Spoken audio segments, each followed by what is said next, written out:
Hey guys, welcome back to Core City. Today we'll be learning about interstate relations. Last chapter में हमने cover किया था centre state relations because country में अगर हमें harmony maintain करनी है तो उसके लिए सिर्फ सेंटर और स्टेट में रिलेशन हो और प्लस उसके साथ चाहिए होता है कि सारी स्टेट्स भी जो है वो अच्छे से कॉमर्स ट्रेड इंटरकोर्स वगैरह कर सकें, तो इसके लिए स्टेट्स के आपस में रिलेशंस भी अच्छे चाहिए होते हैं. फाइन. तो इस चैप्टर में हम कवर करेंगे जो भी वाटर डिस्प्यूट्स होते हैं स्टेट्स के बीच में, जो भी काउंसिल्स बनी है इन सबको रिजॉल्व करने के लिए, जोनल काउंसिल, स्टेट काउंसिल्स, ठीक है, इंटरस्टेट रिलेशंस के बारे में डिस्कस करेंगे. फाइन. तो फर्स्ट है हमारे पास कि इंटरस्टेट रिलेशंस में क्या क्या कवर होता है. फर्स्ट चीज़ ये है कि adjudication of interstate water disputes, जो भी वाटर डिस्प्यूट्स होते हैं, बिकॉज रिवर तो अपनी चाल चलते हैं, ठीक है, वो मल्टीपल स्टेट से कवर होते हैं. जो बाउंड्रीज बनी हैं वो बाद में बनी हैं. तो जो रिवर डिस्प्यूट्स हैं उनको कैसे सॉल्व करना है, कोऑर्डिनेशन थ्रू इंटरस्टेट काउंसिल्स, ठीक है, म्यूचुअल रिकॉग्निशन होनी चाहिए, कोई भी एक्ट्स आ रहे हैं, कोई भी जुडिशियल प्रोसीडिंग्स आ रही हैं, ठीक, और freedom of interstate trade, commerce and intercourse, ये सारी चीज़ें होनी चाहिए. तो इंटरस्टेट वाटर डिस्प्यूट्स जो हैं आर्टिकल 262 वो डील करता है इससे. उसमें क्या क्या प्रोविजंस हैं. एक तो प्रोविजंस ये है कि पार्लियामेंट के पास पूरी अथॉरिटी है, कल को कोई लॉ, कोई एक्ट बनाना चाहता है एडजुडिकेशन ऑफ एनी डिस्प्यूट या कोई भी कंप्लेंट आती है वाटर डिस्प्यूट के रिलेटेड, वो बना सकता है. सेकेंड चीज़, पार्लियामेंट ये भी प्रोवाइड कर सकता है कि सुप्रीम कोर्ट और हाई कोर्ट, किसी की भी कोर्ट की इंटरफेरेंस ना हो, उसके लिए एक अलग सिक्लूडेड काउंसिल या तो ट्रिब्यूनल बनाई जाए. फाइन. तो पार्लियामेंट ने अभी तक 2 लॉज बनाए हैं, river boards act 1956 and second is interstate water disputes act. तो रिवर बोर्ड एक्ट में क्या है कि बोर्ड बनाया है जो रेगुलेट करता है और डेवलपमेंट करता है इंटरस्टेट रिवर और रिवर वैलीज की, ठीक है. जो इंटरस्टेट वाटर डिस्प्यूट्स एक्ट है तो बेसिकली वो एडहॉक ट्रिब्यूनल है, मतलब टेम्परेरी बनाया गया है, किसके लिए, डिस्प्यूट सॉल्व करने के लिए. अभी तक 9 इंटरस्टेट वाटर डिस्प्यूट ट्रिब्यूनल्स बन चुके हैं, ठीक है, और इसकी जो भी डिसीजन आती है वो फाइनल और बाइंडिंग होती है. बाइंडिंग का मतलब ये है कि वो माननी पड़ती है. फाइन. ये एडवाइजरी ओनली नहीं है, बाइंडिंग है, और सुप्रीम कोर्ट और कोई भी कोर्ट इसमें इंटरफेयर नहीं कर सकती है, ये जो ट्रिब्यूनल इसके जो भी डिसीजंस होंगे.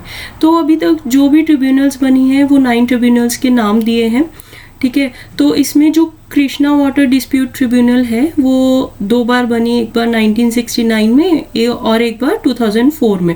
उसके अलावा जो भी ट्रिब्यूनल्स है वो एक बार देख लेना, सारे रिवर्स की लोकेशन देख लेना जिन पे ये ट्रिब्यूनल्स बनी है, तो आपको ऑटोमेटिकली समझ आ जाएगा कि जहाँ जहाँ से रिवर पास करती है वो स्टेट्स इससे लिंक्ड है. जैसे कृष्णा वाटर जो है वो महाराष्ट्र, कर्नाटक, आंध्र प्रदेश, कावेरी वाटर ट्रिब्यूनल जो है वो कर्नाटका, केरला, तमिलनाडु एंड पुडुचेरी. अभी है इंटरस्टेट काउंसिल्स. इंटरस्टेट काउंसिल्स का जो कंसेप्ट है वो सरकारी कमीशन से बेसिकली आया और फर्स्ट 1990 में इंटरस्टेट काउंसिल बनी, ठीक है. तो आर्टिकल 263 में इसकी एस्टेब्लिशमेंट हुई है, ठीक है. और ये क्या चीज़ रिजॉल्व करता है, एक तो स्टेट्स के बीच में कोई भी डिस्प्यूट है इंटरस्टेट, और एक सेंटर और स्टेट में, तो सारी चीज़ों को कोऑर्डिनेट करने के लिए आर्टिकल 263 में एस्टेब्लिश किया गया है. President can define nature of duties to be performed by council, ठीक है. प्रेसिडेंट के हाथ में है कि वो क्या बताना चाहता है कि काउंसिल की एक्चुअल ड्यूटी क्या होगी, ठीक है. तो एक तो वो इंक्वायर कर सकता है, एडवाइस कर सकता है, कोई भी डिस्प्यूट होता है बिटवीन द स्टेट्स. सेकंड, वो क्वेश्चन कर सकता है कि जिसके बीच में कोई भी लीगल कंट्रोवर्सी है, कोई भी ऐसी चीज़ें हैं जिसकी बेसिस पे उसको सॉल्व किया जा सके, ठीक है. तो गवर्नमेंट्स को इन्वॉल्व भी कर सकता है. थर्ड, वो कर सकता है कि council can deal with any controversy, चाहे लीगल है चाहे नॉन लीगल है, बट इसका जो भी डिसीजन होगा वो बाइंडिंग नहीं होगा. इट्स अ एडवाइजरी काउंसिल, ये सिर्फ एडवाइस कर सकती है, जो भी लीगल डिसीजंस होंगे कोर्ट देगी. फाइन. तो अभी तक जो काउंसिल्स बनी हैं उसके कुछ एग्जांपल्स ये हैं, central council of health and family welfare, second is central council of local government. Fine. और इसके अलावा 4 रीजनल काउंसिल्स बनी है, ठीक है, हर एरिया के लिए, northern, eastern, western and southern zone के लिए. फाइन. उसके बाद है एस्टेब्लिशमेंट ऑफ इंटरस्टेट काउंसिल. 1990 में बनी सरकारी कमीशन की रिकमेंडेशन के बाद. बहुत सारे मेमोरेंडम, बहुत सारे रेजोल्यूशंस आए, ठीक है। फाइनली सरकारिया कमीशन की 247 रिकमेंडेशंस थी, उसमें से 180 एक्सेप्ट हुई, उसमें से इंटर स्टेट काउंसिल जो है दैट इज़ 1, ठीक है। तो इसमें कुछ कुछ चीज़ें इंपॉर्टेंट क्या हैं, एक तो मैंने हाईलाइट कर रखी हैं। दूसरी चीज़ ये है कि जैसे जो मेंबर्स हैं, ठीक है, बहुत सारी काउंसिल्स आएंगी, कभी कभी ये ऐसे स्टेटमेंट आ जाती है कि प्राइम मिनिस्टर चेयर करता है, but sometimes its home minister. तो वो देख लेना कि कौन सी कमेटी का या कौन सी काउंसिल का चेयरमैन कौन होता है और कौन कौन इसमें इन्वॉल्व होते हैं, फाइन। और उसकी एडवाइजरी बॉडी है, रिकमेंडरी बॉडी है, बाइंडिंग होता है, उसका डिसीजन नहीं होता है, ये चीज़ें भी एक बार ध्यान में रख लेना, फाइन। तो इसमें मेंबर कौन होते हैं, प्राइम मिनिस्टर चेयर करता है, चीफ मिनिस्टर सारी स्टेट के, चीफ मिनिस्टर जो यूटी की लेजिस्लेटिव असेंबलीज हैं, और एडमिनिस्ट्रेटर जिनकी लेजिस्लेटिव असेंबलीज नहीं है, गवर्नर्स जहाँ पे प्रेसिडेंट रूल लगा हुआ है, ठीक है, वहाँ की गवर्नमेंट जो है वो सस्पेंशन में चल रही है, तो गवर्नर जो होगा उसका रिप्रेजेंटेटिव होगा। इसके अलावा 6 सेंट्रल कैबिनेट मिनिस्टर्स होते हैं, ठीक है, जो परमानेंट इन्वाइटीज होते हैं काउंसिल में, इंक्लूडिंग होम मिनिस्टर होता है जिसको नॉमिनेट कौन करते हैं, पीएम।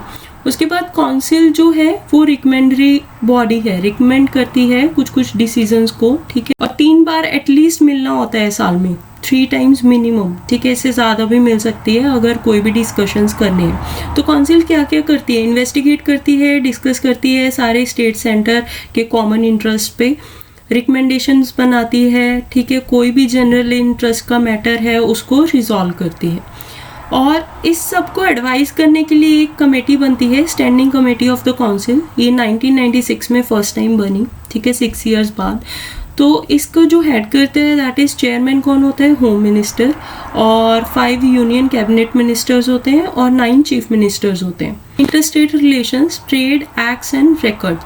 तो पब्लिक एक्ट्स, रिकॉर्ड्स, जुडिशियल्स, ये क्या होती हैं कि फुल फेथ एंड क्रेडिट के साथ वर्क करती हैं। अगर कोई स्टेट है, ठीक है, तो उसकी जुरिस्डिक्शन विद इन स्टेट ही होती है। तो जुरिस्डिक्शन विद इन स्टेट का मतलब ये है कि आउटर स्टेट उसका जुरिस्डिक्शन नहीं लागू होगा, ठीक है, दूसरी स्टेट का लागू होगा। सेंटर का जो होता है पूरी टेरिटरी के कॉरस्पॉन्डिंग होता है, पूरी इंडिया के कॉरस्पॉन्डिंग होता है, ठीक है। तो जो भी उसके रिकॉर्ड्स होंगे, पब्लिक एक्ट्स होंगे towards the territory of itself, तो वो स्टेट के विद इन रहेंगे, ठीक है। बट अगर पार्लियामेंट कोई भी एक्ट्स एंड डिसीजंस बनाती है तो वो पूरी इंडिया के लिए लागू होंगी, ठीक है।